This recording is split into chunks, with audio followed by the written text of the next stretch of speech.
தெரியும். ஒரு சிறந்த படம் அந்த படம். நிறைய பேர் பார்த்துருப்பீங்க. பார்க்காதவங்க வந்து சர்ச் பண்ணி பாருங்கள். அதுக்கப்புறம் பார்த்தீங்கன்னா 1998 இருவர் படத்துக்காக சப்போர்ட்டிங் ஆக்டர் அவார்டு, அந்த படம் மணிரத்னம் அவர்கள் இயக்கத்தில் வெளிவந்த திரைப்படம். அந்த படத்துக்குமே அவருக்கு விருது கிடைச்சது. அது போக பல விருதுகள் அவர் வாங்கியிருக்காரு. சிறந்த நடிகருக்காக, துணை நடிகருக்காக, வில்லன் கதாபாத்திரத்துக்காக, இப்படி பன்முகம் திறமைக்காக பல அவார்டுகள் வாங்கியிருக்காங்க.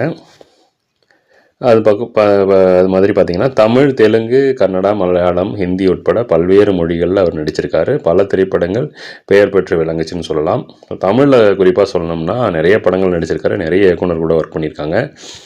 குறிப்பாக சொல்லணும்னா தோனி, அபியும் நானும், காஞ்சிவரம், சந்தோஷ் சுப்ரமணியம், சிங்கம், பீமா, எம்குமரன் சன் ஆஃப் மகாலட்சுமி, வானம், ஆசை, டூயட், அறிந்தும் அறியாமலும், மொழி, அப்பு, வசூல்ராஜ் MBBS, கல்கி போன்ற பல திரைப்படங்கள் நடிச்சிருக்காங்க.